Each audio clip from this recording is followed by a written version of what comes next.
Hey everybody, it's Wade. Welcome to In the Gutter. Let's talk comics. This video is going to be part 5 of the Screenwriters collection, and we're going to look at box 11 and 12. Box 11 was an Oni Vertigo label, and box 12 was Amazing Spider-Man / Spider-Man. So let's take a look at box 11, Oni Vertigo. All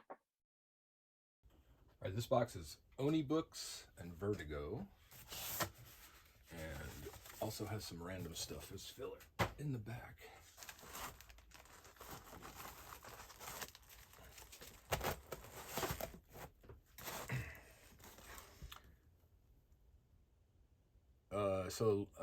Lamentation, number 1. Prodigy, number 1. Junkyard Joe, number 1. Madman Comics from the Dark Horse Run, number 1. Number 2. This is 3. 4. 5. 6. 7. 8. 9, 10,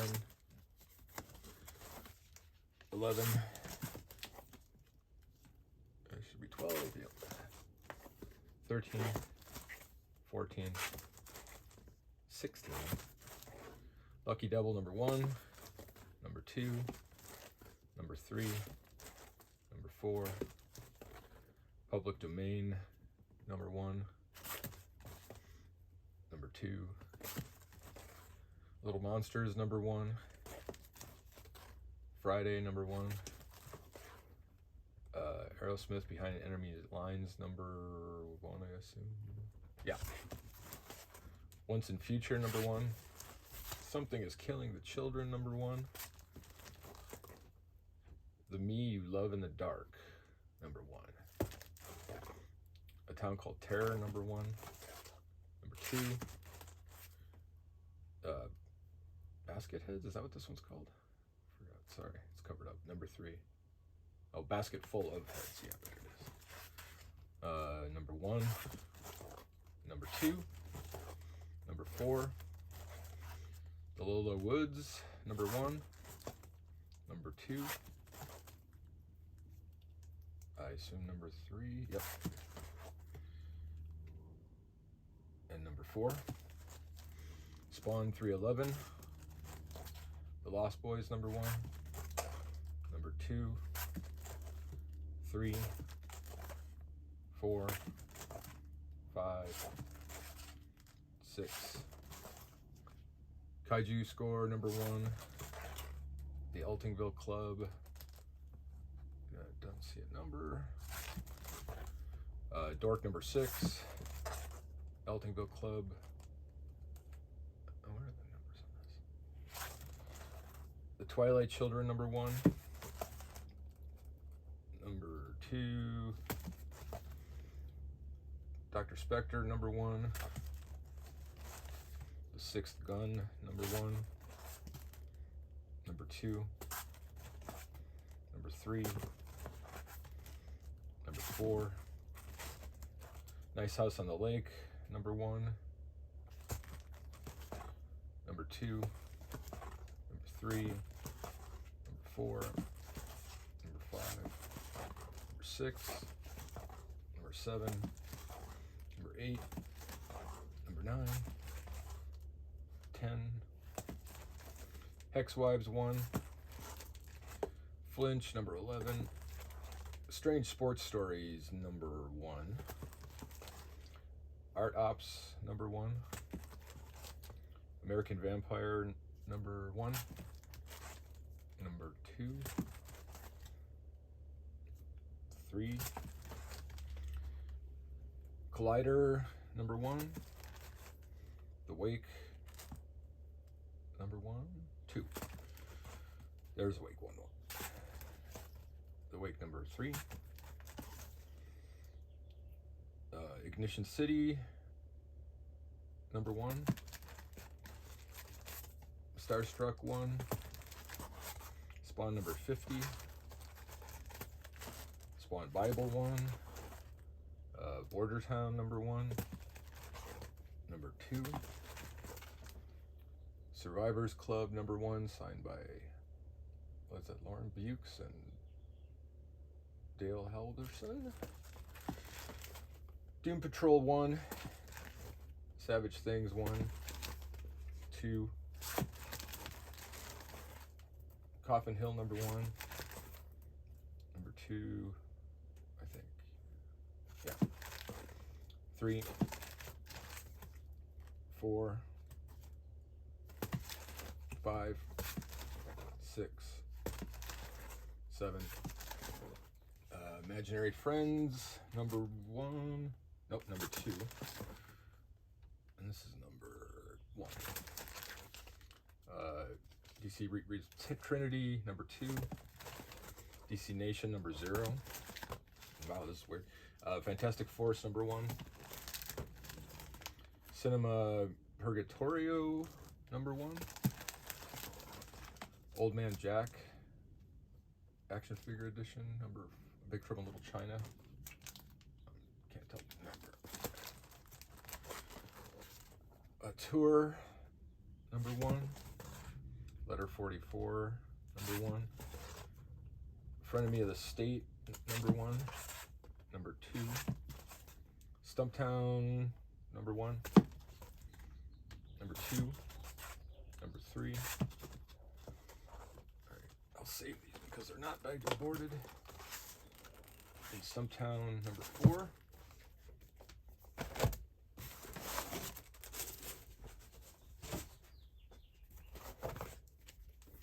Here we have Free Comic Book Day Resurrection number, well, I guess number 1. Multiple Warheads. Wasteland number 23, 28, 41, 40. Blue Monday number 1. The Spirit, The New Adventures number 4. Wasteland number 24. Tech Jansen number 4.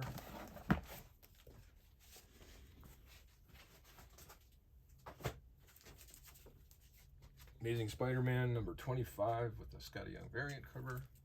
26. Heroes Reborn number 2. Number 3. Number 4. Number 5. Number 6. Number 7. And Dark Ages number 2. All right, well, with the name like owning Vertigo, you know the first book I'm going to pull out is Marvel Comics Amazing Spider-Man number 25 with a Scotty Young variant cover.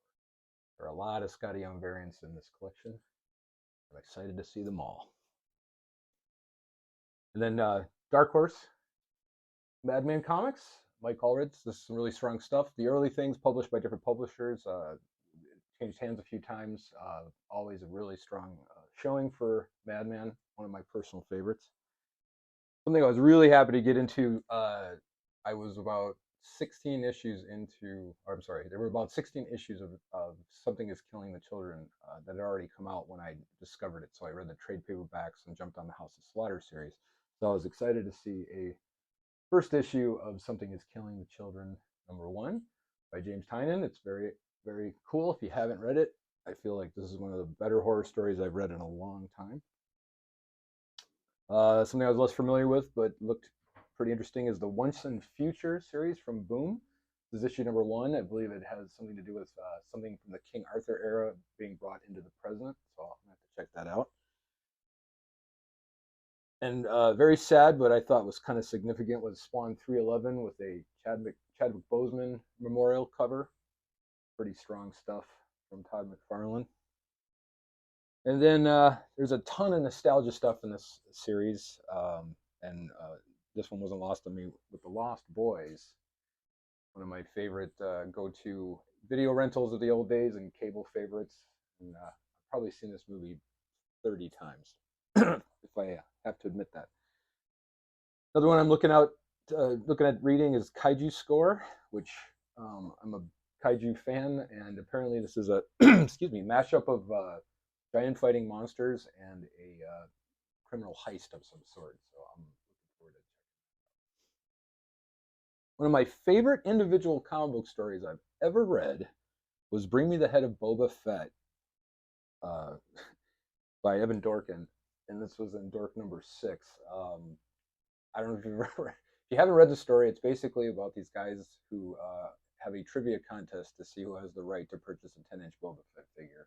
And having spent the majority of a decade in comic book stores, all of my waking hours, it's frighteningly accurate, but really funny, very well told, an amazing sort of self-deprecating stories. But I think anybody who really likes comic books and likes the hobby would really enjoy that story.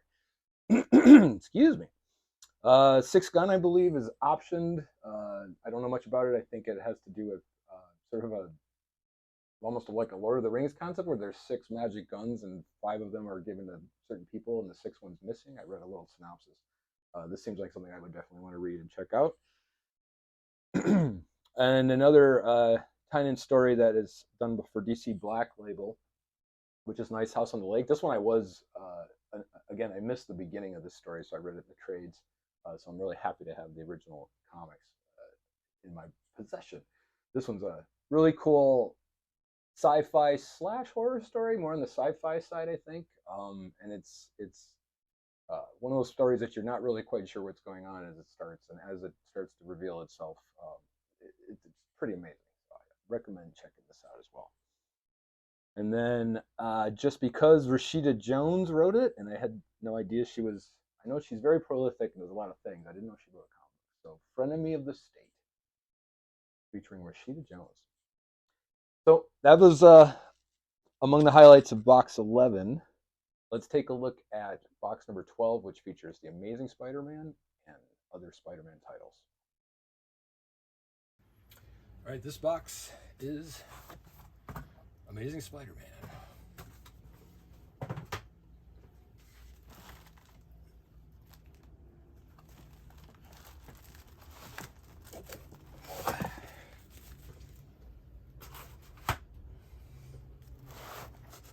All right, we start with Peter Parker, the Spectacular Spider-Man, number 1, 2, 3, 4, 5, 6, and the original Spectacular Spider-Man number 3, number 24, number 81, number 84, 189, a couple without boards here, 228, 231, and 232, 233,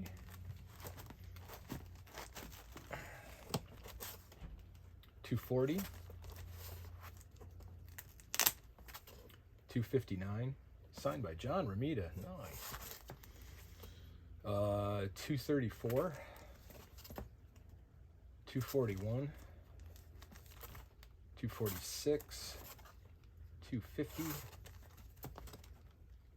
number 300. The Superior Spider-Man, number 1. The Superior Spider-Man, number 2, number 3, number 4, number 5, number 6. Symbiote Spider-Man number 1 looks like a Scotty Young variant cover. Amazing Spider-Man Daily Bugle number 1, number 2. Non-Stop Spider-Man number 1, Scotty Young variant. Non-Stop Spider-Man number 2, number 3. Savage Spider-Man number 1, number 2. Ben Reilly Spider-Man number 1, Scotty Young variant. Spider-Punk number 1. Amazing Fantasy 1000 starring Spider-Man. I'll have to look what this is, but I believe it's a first issue of a new Spider-Man series. Spider-Man number 2. Oh, it's J.J. Abrams. Okay. Blind Spot. Spider-Man number 3. 4. 4 again. 5. Spider-Man number 1, Scotty Young variant. From the True Believers, Amazing Spider-Man Sorry, I'm not quite sure what that is. All right, the original Amazing Spider-Man series 258, 267, 275, 400, 407, 408,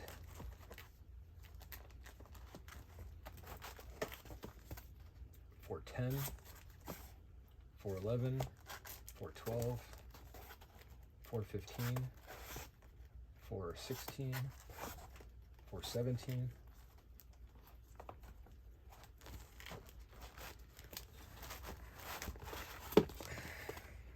418, 521. Marvel Comics, let's see. Amazing Spider-Man Civil War.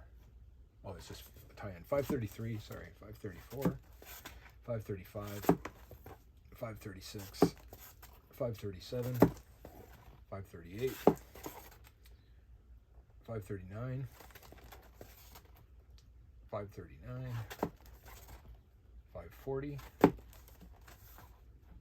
541, 542, 543, 544, 545, just still covered, 546, 547, 548, 549, 550, 551, 552, 553, 554, 555, 556, 557, 559, 560, 578.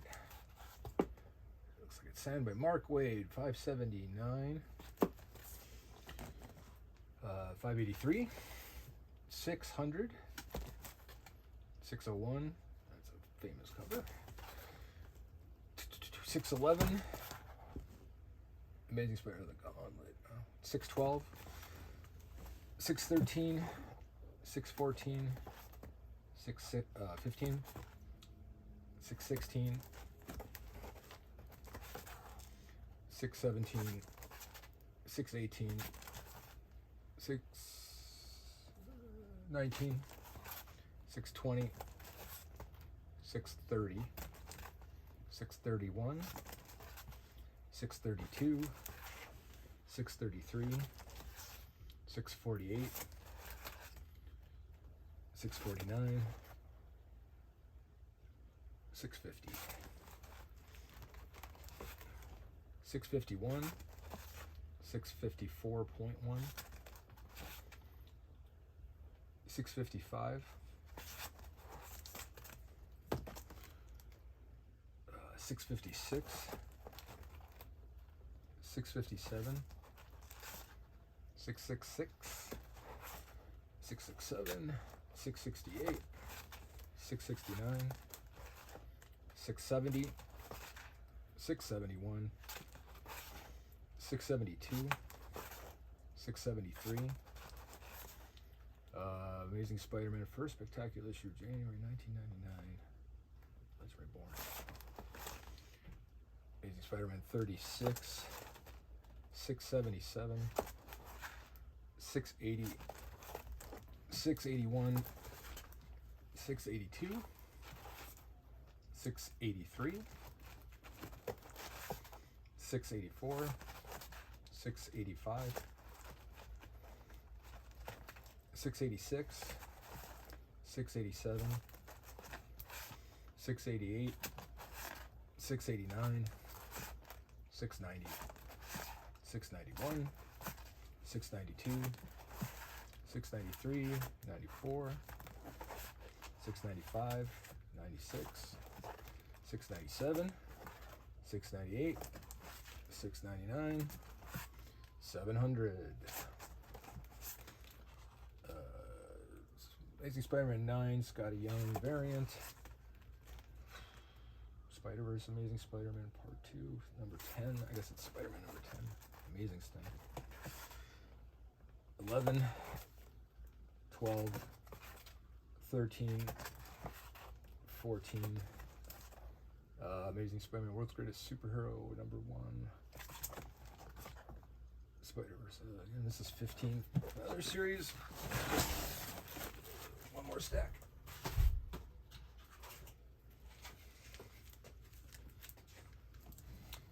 Amazing Spider-Man 797, 800, 801. Amazing Spider-Man Marvel Now number 1. Oh boy.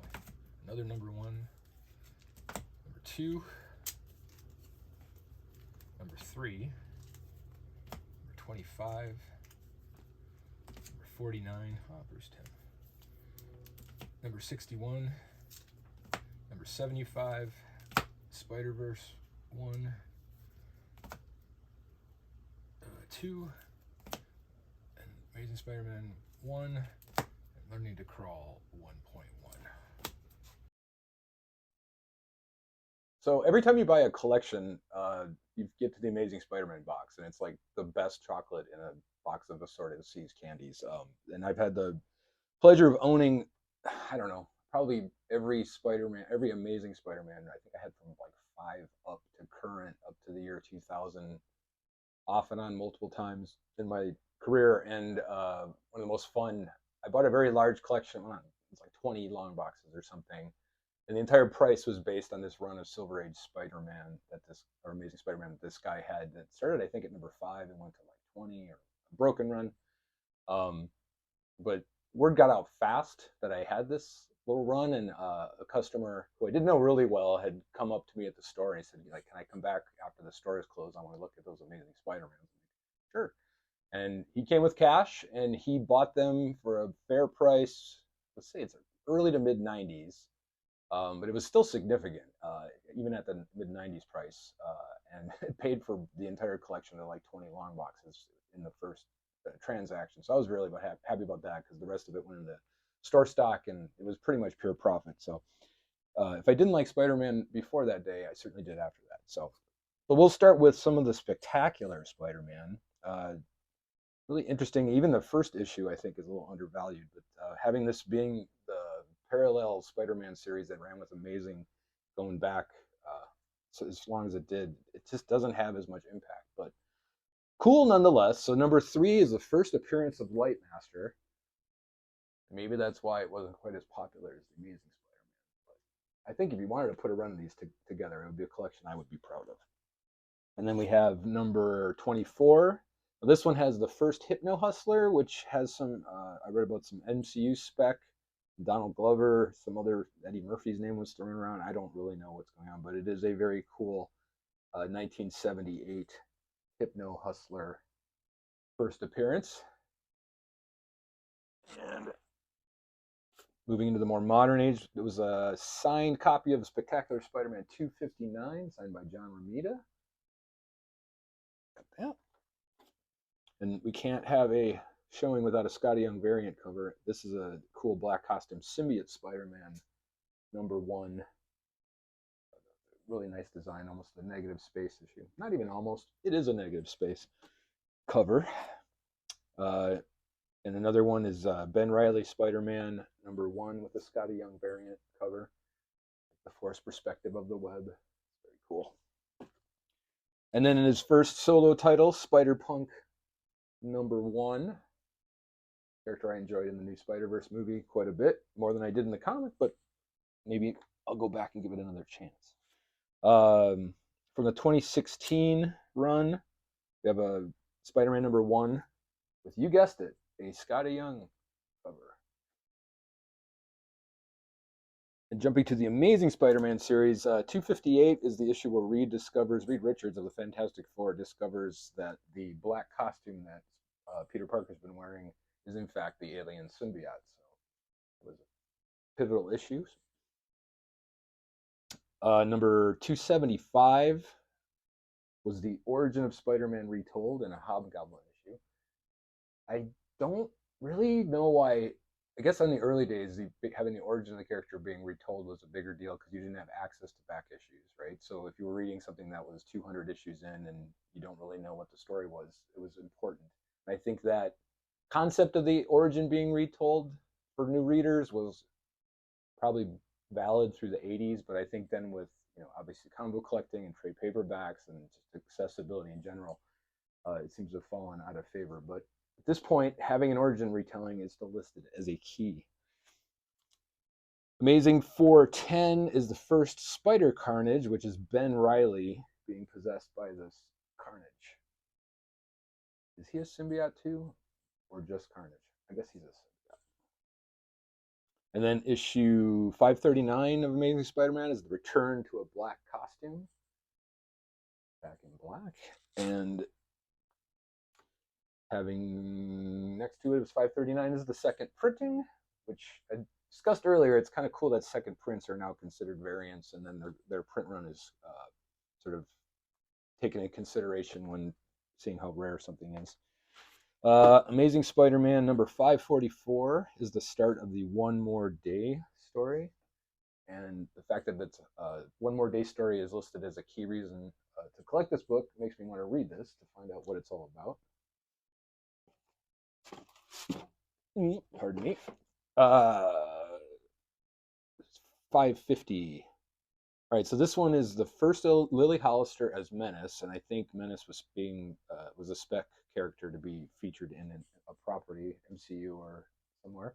I don't think it ever happened. That was that.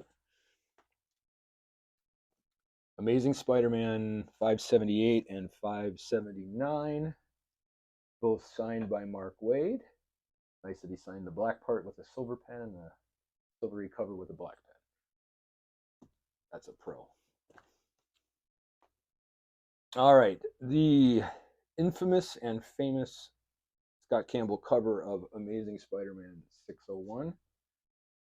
I got to see this image during my gap of being out of comics. I was like, wow, that's a really good cover. And it was nice now to be able to own this issue, which I've never owned before. So it's a killer. This is a Scotty Young cover featuring Spider-Man and Deadpool in Amazing Spider-Man 611. Again, silent humor. I'm a big fan of that.